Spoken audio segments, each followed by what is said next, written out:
வணக்கம் ஃப்ரெண்ட்ஸ். இன்றைய சுவையான லஞ்ச் மெனுவை பார்ப்போம். மிக டேஸ்டியான கோழி குழம்பு, மிக டேஸ்டியான கரண்டி முட்டை, கமகமக்கும் ரசம்.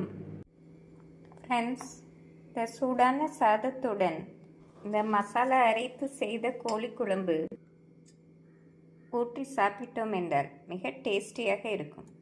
நாம் சூடான சாதமும் கோழி குழம்பும் வைத்து சாப்பிட்டால் மிக அருமையாக இருக்கும்.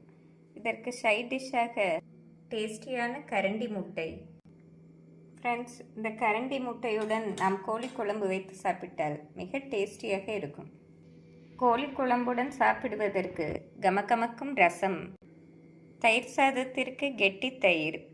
ஃப்ரெண்ட்ஸ், இன்றைய லஞ்ச் மெனுவில் மசாலா அரைத்து செய்த கோழி குழம்புடன் கரண்டி முட்டை பார்த்தோம். நாளை மற்றொரு டேஸ்டியான லஞ்ச் மெனுவுடன் சந்திப்போம். Thank you friends.